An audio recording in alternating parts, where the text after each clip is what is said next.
mahasiswa Universitas Terbuka. Berjumpa kembali dengan saya pada sesi 6. Pada sesi 6 ini kita akan membahas mengenai pengendalian internal dan pencegahan fraud dalam akuntansi desa. Tujuan pembelajaran kita pada saat ini adalah kita memahami konsep dan komponen pengendalian internal, mengenali risiko fraud dan maladministrasi di desa, menerapkan strategi pencegahan fraud melalui SOP dan kebijakan, kemudian mengenali indikator awal penyimpangan dan menyiapkan respon cepat.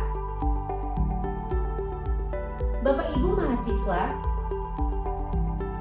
definisi pengendalian internal yaitu kebijakan, prosedur, dan aktivitas untuk efektivitas dan efisiensi operasional, keandalan laporan keuangan yang ada pada LRA, neraca, dan CALK, kepatuhan pada undang-undang, peraturan pemerintah, Permendagri, dan PMK, lalu adaptasi kerangka COSO.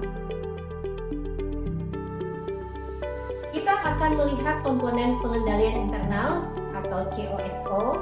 Yang pertama adalah pada lingkungan pengendalian, kemudian penilaian risiko, ketiga kegiatan pengendalian, dan keempat informasi komunikasi, serta 5 adalah pemantauan.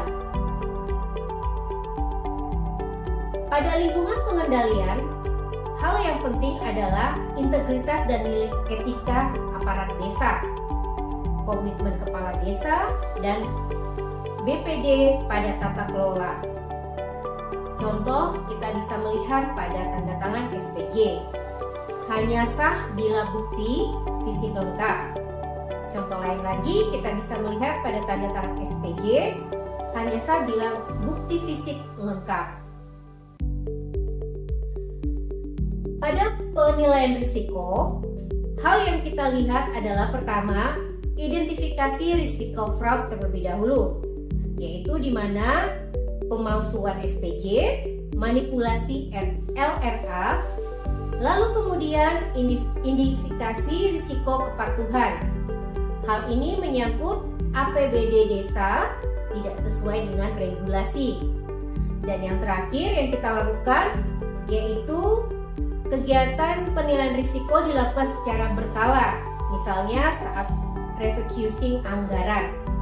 Bapak Ibu mahasiswa, pada kegiatan pengendalian yang kita harus perhatikan adalah SOP, otorisasi pengeluaran, rekonsiliasi kas dan bank bulanan, kemudian dokumentasi lengkap tiap transaksi.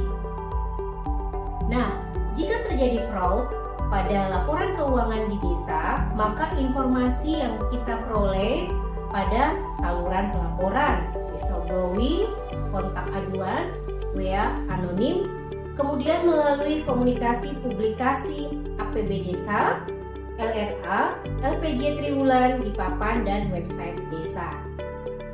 Langkah yang kita lakukan dalam pengendalian internal untuk pencegahan fraud pada akuntansi desa melalui pemantauan, di mana adanya pengawasan BPD, rapat triwulan, verifikasi inspektorat, pembantu kecamatan, kemudian audit internal desa tiap semester. Adapun dasar hukum pengendalian internal dan pencegahan fraud adalah pertama, Undang-Undang Nomor 6 Tahun 2014 mengenai SPIP, SPIPD, dan pengawasan BPD. Kedua, Peraturan Pemerintah Nomor 12 Tahun 2019 mengenai pemisahan tugas dan rekonsiliasi. Ketiga, Permendagri Nomor 20 Tahun 2018 mengenai SOP dan verifikasi triwulan. Dan keempat adalah Peraturan BPK Nomor 2 Tahun 2019 mengenai audit dan temuan fraud. Bapak Ibu mahasiswa, risiko fraud di desa ini dibagi dalam 5 kategori. Pertama, manipulasi dokumen, kwitansi, atau faktur fiktif. Kemudian kedua adalah penyalahgunaan dana tak terduga. Ketiga, pembayaran ganda. Keempat, konflik kepentingan. Dan kelima, penyimpangan aset desa.